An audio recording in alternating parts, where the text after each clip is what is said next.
is by creating children's books. These books serve as bridges between generations, introducing young minds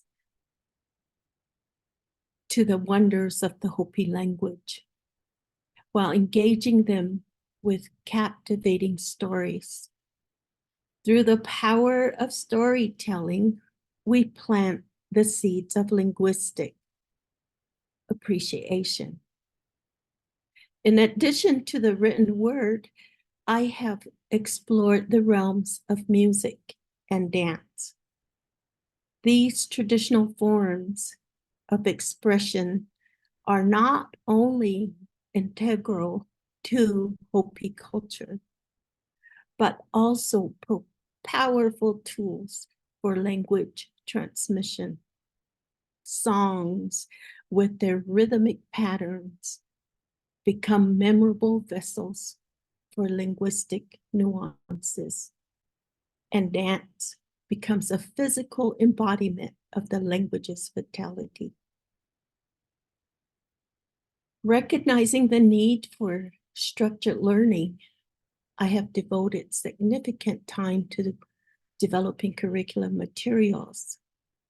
These resources aim to provide tools for language acquisition. Teaching in formal and informal settings has allowed me to witness firsthand the transformative impact of language education.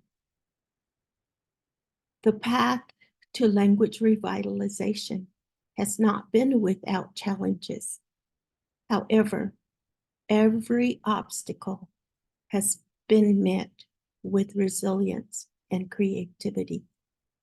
The triumphs, both big and small, have reinforced the belief that our efforts are making a meaningful difference. As we celebrate the successes of the past 2 decades, it is crucial to look forward. The journey to revitalize the Hopi language is ongoing, and collaboration is key. I invite you to join in this endeavor to appreciate the joy that comes with linguistic diversity and to contribute to the vibrant tapestry of our cultural heritage. In conclusion, my journey as a Hopi author dedicated to language revitalization has been marked by a deep sense of joy and fulfillment. Through children's books, music, dance, curriculum development, and teaching, I am confident that we are sowing the seeds for a future where the Hopi language not only survives, but flourishes. Thank you for your support, and may our collective efforts continue to echo through generations to come. Asquali. Other forms of books, these two published by Salina Bookshelf, celebrate my Hopi corn. They are very simple little books, bilingual, Hopi and English. It teaches planting, the uses of our corn, and who is responsible. Planting, storing, the children that grow on the stalks. Celebrate My Hopi Toys is another book published by Salina Bookshelf. Toys, Hopi Toys, shows numbers, counting, dancing. We play with all these little toys. It's amazing to show a book like this. The little children who are not in school yet are familiar with the toys. They know the names and they can count. Simple pictures, illustrations, and knowing numbers. They learn how to speak Hopi. Other books that we have worked on are, for example, Nawashta, I Run Fast. It's a simple Hopi, simple paper, 8.5 by 11, folded in half. We have them printed locally. It takes us through the village, teaching prepositions, which in Hopi are postpositions. And it looks at taking illustrations by students. I purchased the illustrations from students and use as many as I can. In the back of each of these books is grammar, some of the language. We have that book that teaches prepositions. Then we have this book. Ana to to nai ma'a. Ouch, the bee stung me. The bug stung me. It teaches scratch, scratch. Hajita, hajita, I scratch. Verbs. And it teaches parts of the body. Illustrated by a French woman. Another book. Yunga Iitaki. Come in. This is our house. Hopi hospitality. Very simple, but constant. This is our house. This is a chair. This is a bookshelf. And little discussion with children can look at and talk about things at their houses.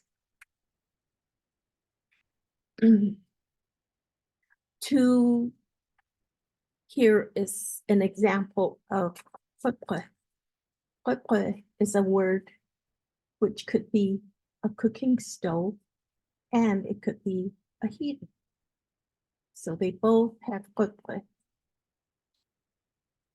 The last little book of this is by a Korean girl. Ote? Oops. Oops. He slipped. He tripped. Simple words, simple little words. Oops. He bumped his knee. Ote? And a lot of discussion comes into here, into this little story. It opens doors to communicate. When children see these, and even youngsters, the elders, when they speak, and young adults who are learning the language, see how these can help in language revitalization. What do you think? That is what I have to present. I am open for discussion, for questions. If you would like to see more material, I would be happy to share with you. I have tons of material. I'm open for questions, discussion. Any questions from anyone right now? So Wilmer's asking, where can you get these awesome books? And You can log on to mesamedia.org, or you may contact me at apoleahla@aol.com. Do we have my address someplace to share with on the screen or? Yes. Okay. Yeah, just put your email there. Okay, great. Any You- questions from anybody? Otherwise, it'd be great to see more of your materials. Okay, I have a question for you, Anita. sure. Because for me, it's been wonderful getting to, so I am a member of Wingay, we're Tewa speaking Pueblo up in northern New Mexico. And over the last year or so, I've been taking Zoom classes on, our language. And my question to you is how did you start to develop these materials? Because I know you have been doing this for quite a long time, over 20 years. So what was the process like for you to start developing these, and when you decided that it was time to start creating these types of educational, books for children to help them learn the language? Great question. And I'm going to pull these other CDs. I have the first one, Learning Through Hopi Songs. We sing, we paint, we look at colors. Each of these books comes with Hopi English, and each of them has a CD. The one PowerPoint that I put together was based on this song. Nu wuni mangwe holy nu yepya sai de ka umumi so kumete amumi nu wuni mangwe wuni mani. I dance for you. I dance all by myself. I learned this. That's why I dance for you. We dance all the time at Hopi. Another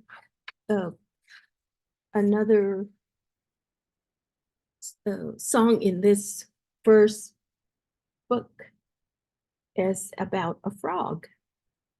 And the frog looks up and he's making his little sounds. Yeah, haina, oh my. It's cloudy. It teaches that is very important to us.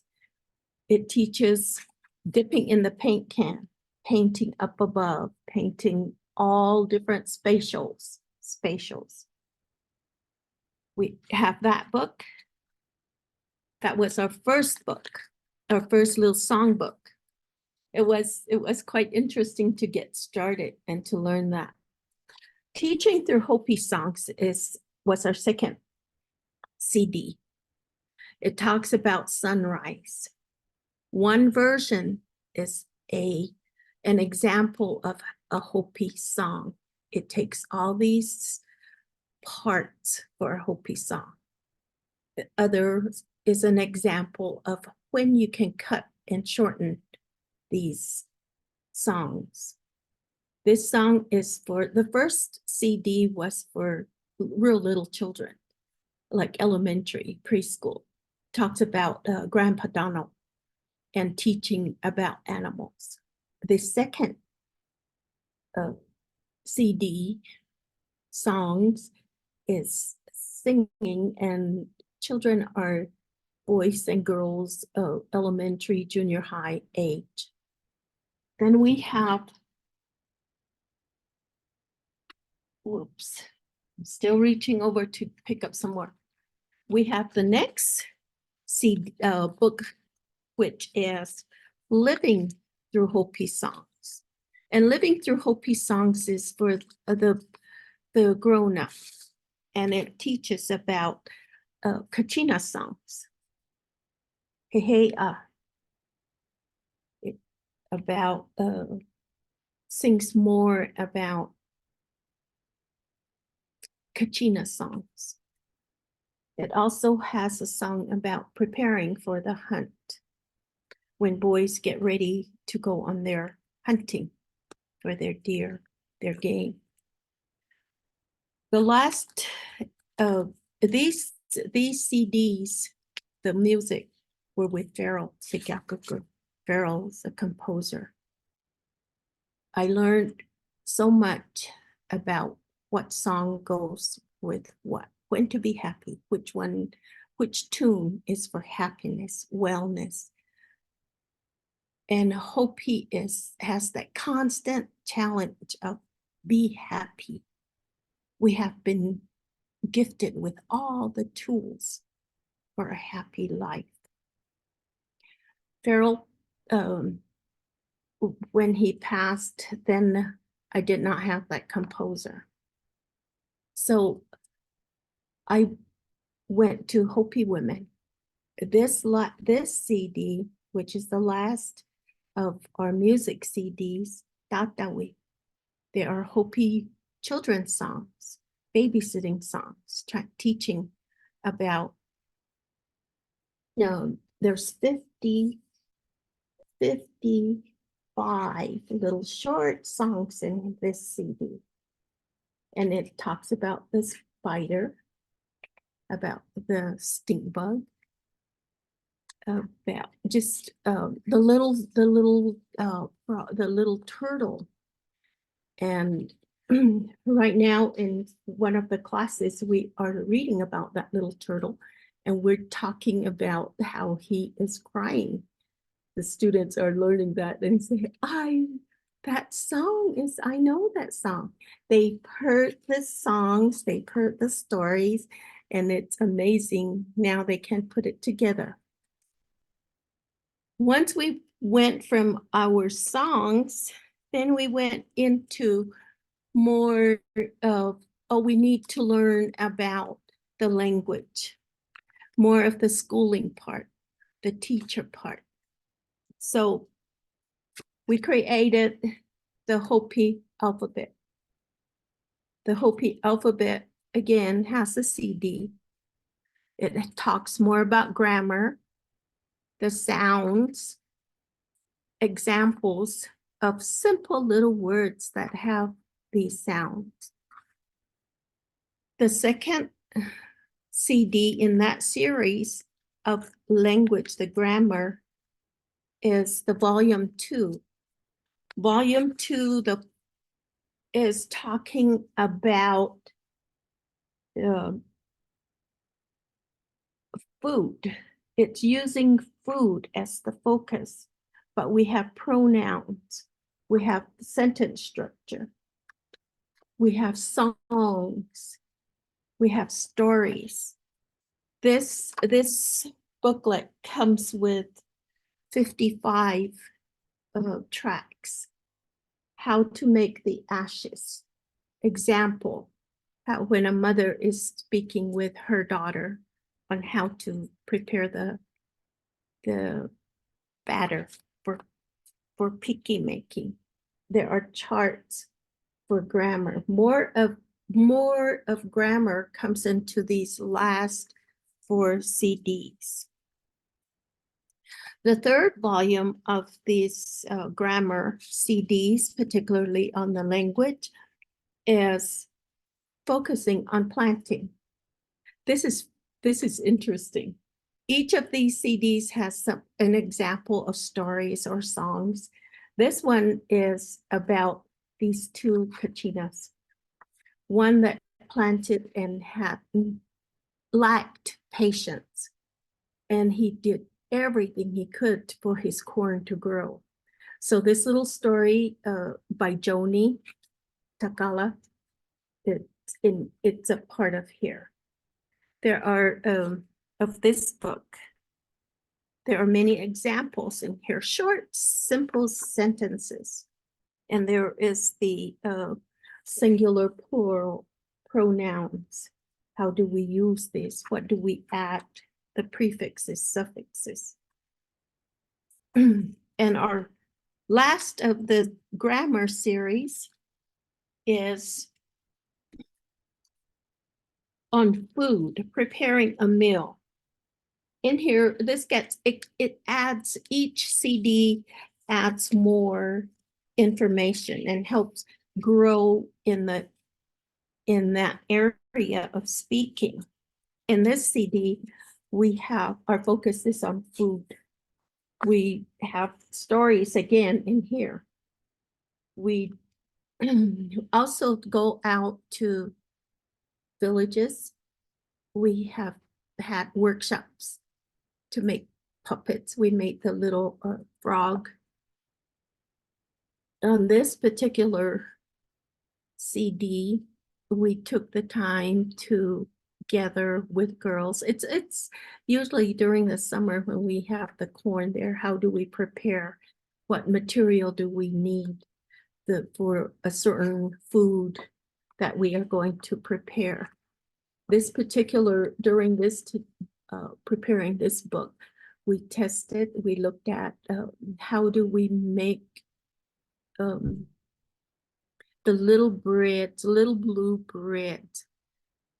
And the girls were going through the process of how to prepare. Of course, we had Joni Takala as our instructor. So she helped with this. All these CDs have gone through practice, a trial. We took them out, we practiced the stories and the examples we were using. So there's song and dance in all of these. A lot of fulfilling that challenge of happiness, being healthy, bringing happiness to life every day, a challenge. And we have all the tools. Questions? Does anyone have any questions, comments?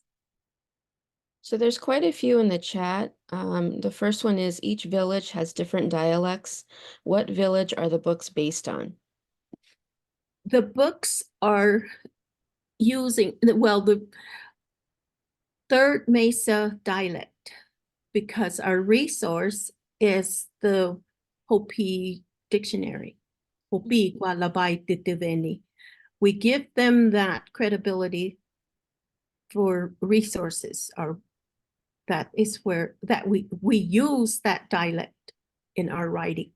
But I am a Walpi speaker, so we do not have anything written in the Walpi dialect, but we have the Songopavi by Milo Kaletaka.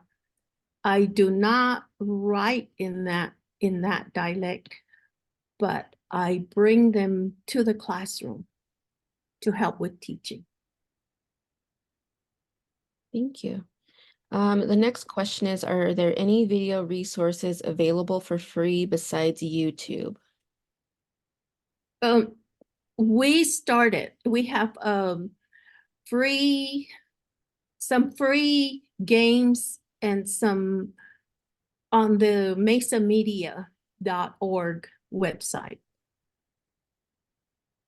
Great, yeah. We'll definitely encourage everyone to check out the Mesa Media website. The next question is, what are some ways to encourage people to learn how to speak their Indigenous language? Good question. What I find is, and like I have been trying, how do we get them to build that confidence? It's okay, you can talk, you can sing. Singing is attractive. I see many of our students humming something along, and some now are learning how to put their thoughts, their songs, how are they going to make this, what particular tune. So we have tutoring. Sometimes they will come in for little questions, but it takes a while, song and dance, and it's continuous here at Hopi. We're always dancing, singing. So that I find that a good way to pass on the language. Thank you. Another question is, will there be any language classes online that Mesa Media will do? I am a Hopi woman, but I live in Washington, so it has been so hard to learn. I have the alphabet CD by Mesa Media, which was wonderful, and printed many of the free printouts. But learning from someone and having the opportunity to speak it to others is so helpful. I only get home to the res once a year, sadly, so I rely heavily on what I can access virtually. It is in the works. Hopefully soon will be my first, it will be YouTube. I am following a format. I have the beginning of introduction. I do sometimes I will get someone interested and they will send me their questions. I will record and send it back. It's not so big as being on this one on YouTube that I'm working on, the very beginning of the language, and you can begin to hear the voice and also see. But it's taking a while. I'm learning technology. But you have my email, send me some questions, little by little, I can record and put some words together for you. Great, thank you. It's really great. With- Any other questions for Anita? Just some chat going on in the discussion about other books and things like that, and potentially trying to get the books done in every village dialect. Let me see here. Yeah. It is quite interesting. Boliwisilma Emrisicaquaptiwa, who was in charge of putting the dictionary together. It was very interesting. There are not too many words that are totally different. Very few words that differ for a whole brand new word for different villages. He used the example of Poosi, Poosi.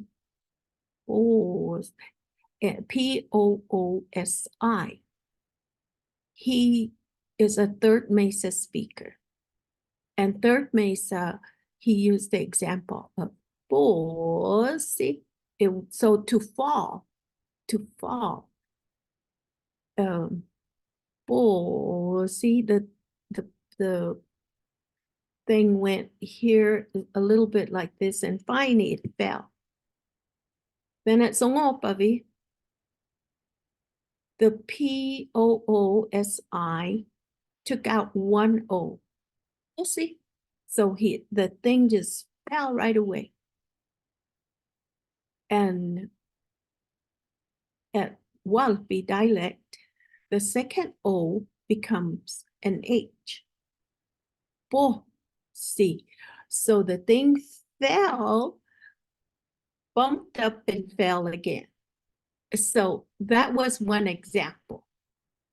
Almost all the words with two vowels, and the vowels never change sound.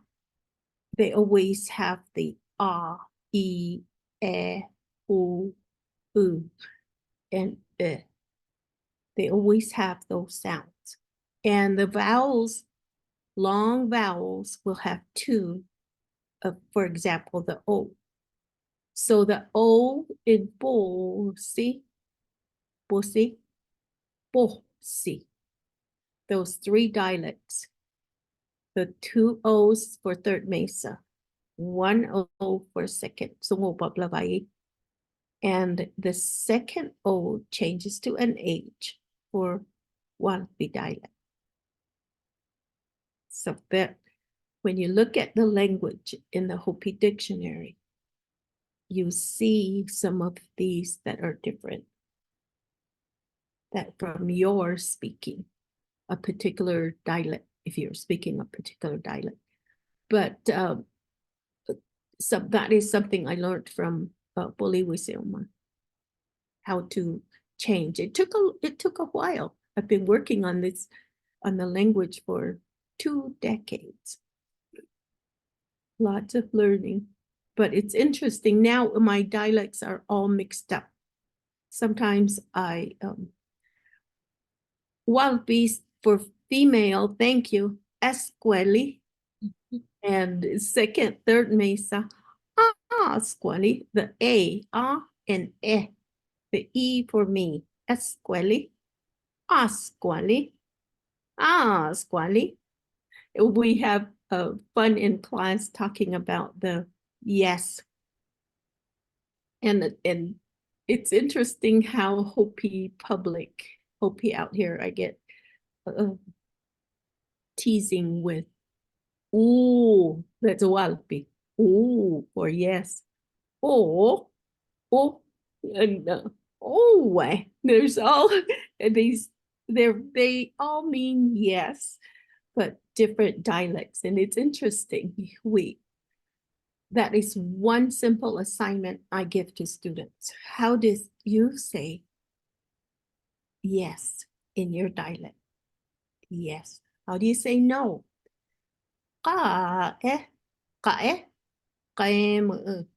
There's an example of no for Walpi is ka eh, no, ka eh. Second mesa, or sa Hopi Lavayi, ka eh. Third mesa, ka eh, a long A.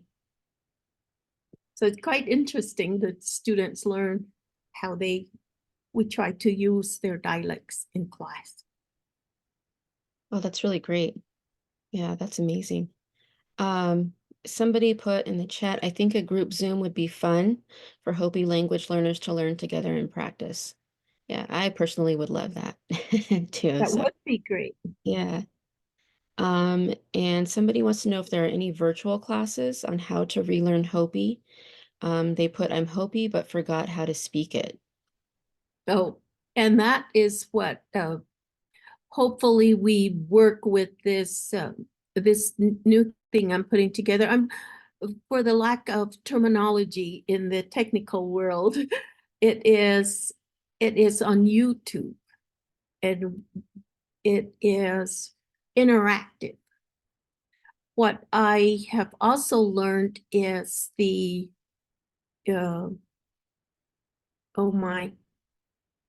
coding, the coding on how to, I am creating little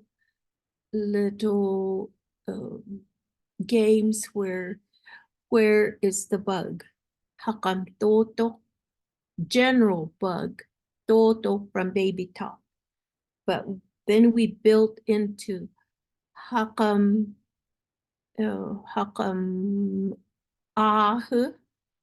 where is the word? And click on different colors, different shapes. I'm putting together the posters. I also do that. Posters that I use in the classroom, flashcards for the classroom, but I don't readily have them out there.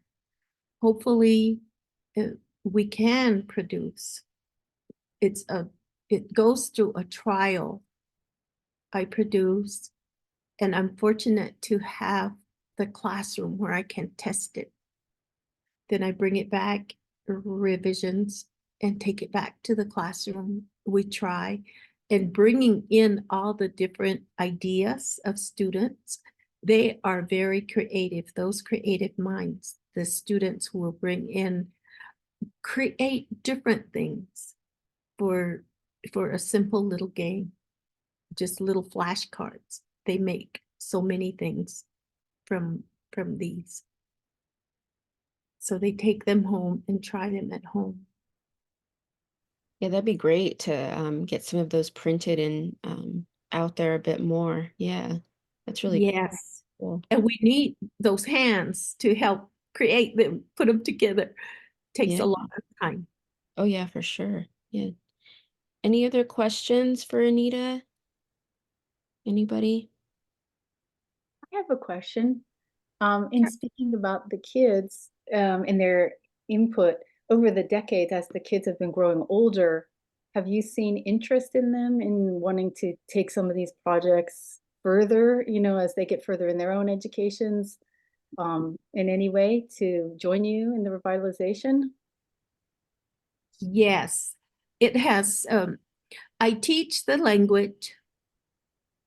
I teach Hopi government, which again, we do not have a textbook, and I teach Hopi history.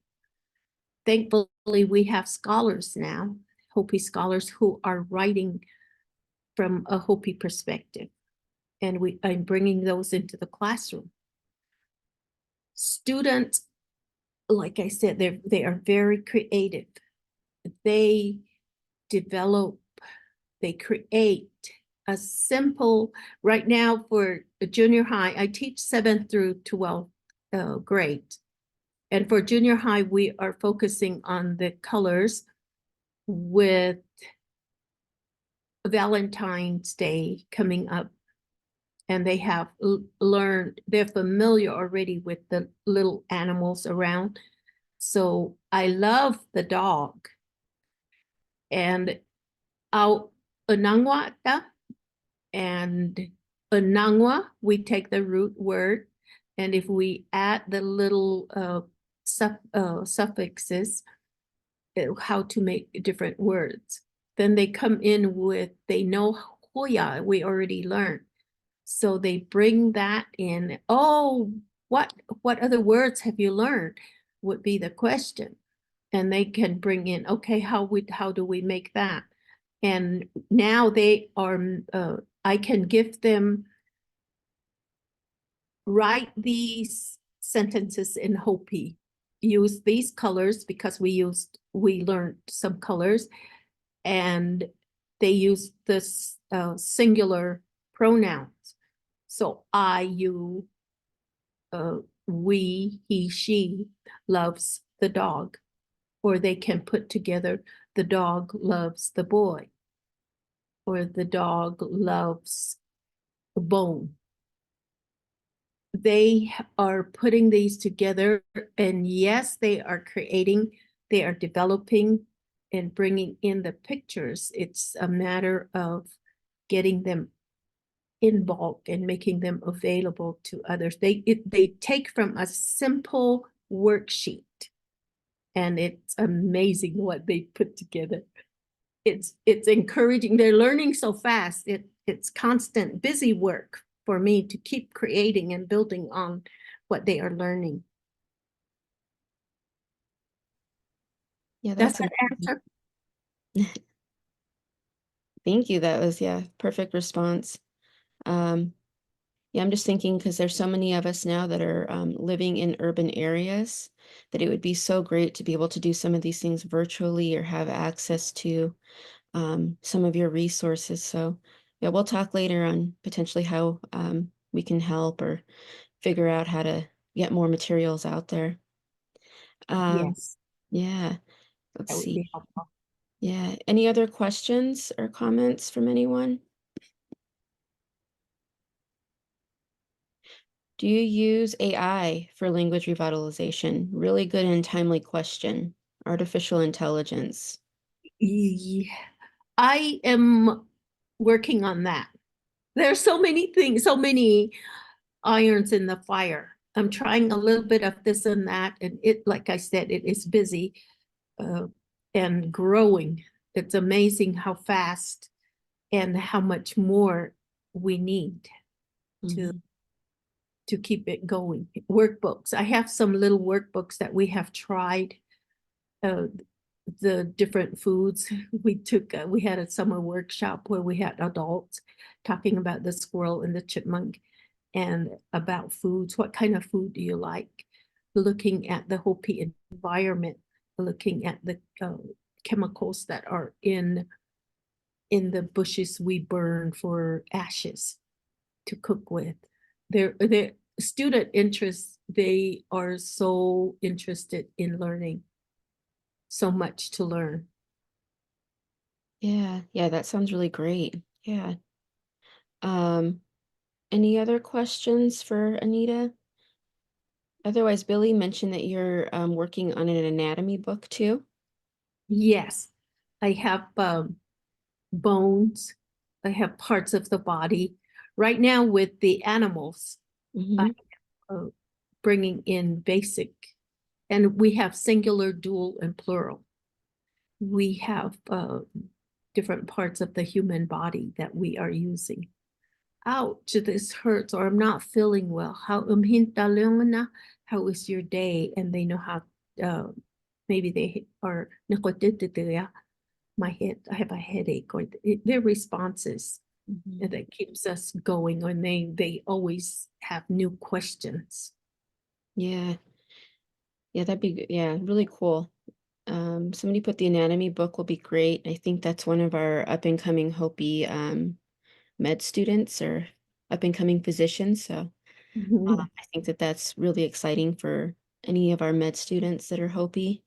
And somebody else mentioned how exciting on the upcoming books. So you seem very busy. Very busy. We're also looking at, in history, at oral history, we're looking at the plants and bringing those medicinal and ceremonial uses that students, it's oral. We have just a simple little worksheet, and it just goes and goes. So, Yeah. Wow, that's great. I'm just I'm trying to take it all in and like, wow, there's so much more than I knew about. So this is really great. Any Um, other questions or comments? so Otherwise, Billy's gonna do the raffle for the hats, and then if Anita, Billy, and myself can stay on. yeah, I have Sure. a leading question for Anita. So we were talking before everybody else came on, but about what your other big event you're going to be speaking at here in February. So what is the name of the conference that you'll be speaking at on Hopi language?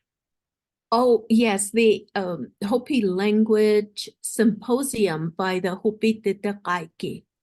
That is the Hopi school, and they are having a Hopi language symposium on February 22nd, 23rd, somewhere around there.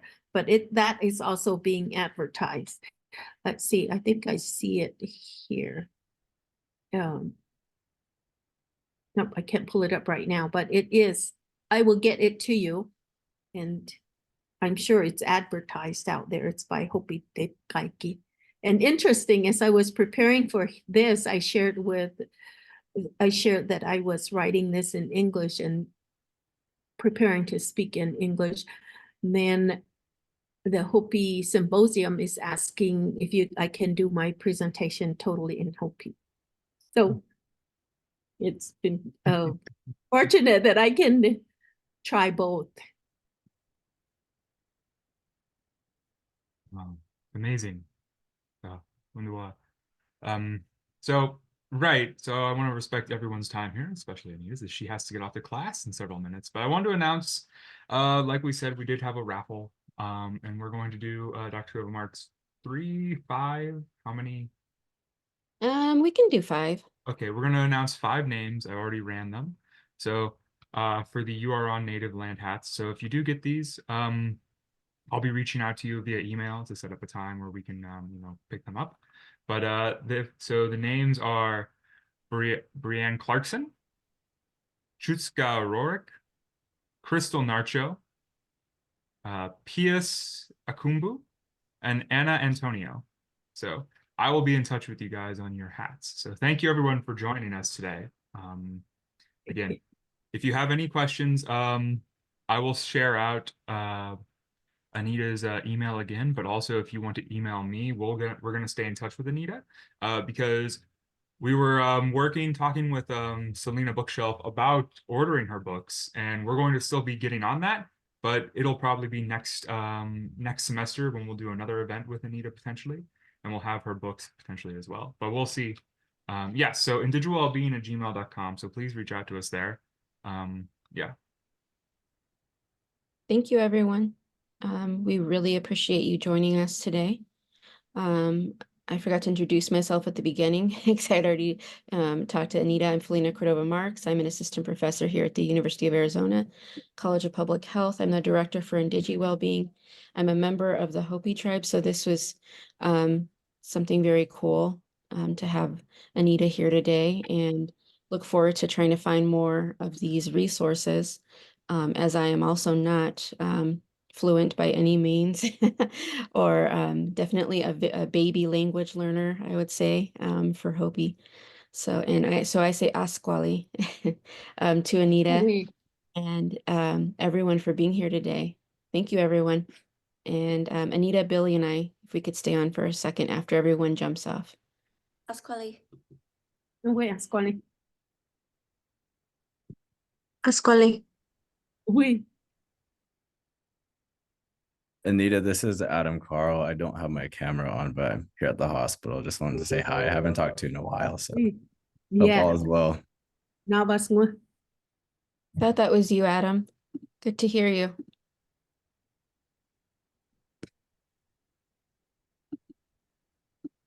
Thank you. Oui.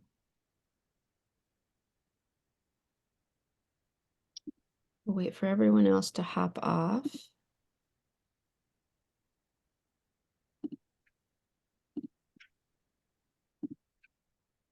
I'll boot them. Yeah, I was thinking about that. Sorry, everyone. Thank you, everyone. Thank Billy's you. gonna- Thank you, John. Appreciate it very yeah, much. and to the other ASL interpreter too. Thank you. Oh, Stuart's on there.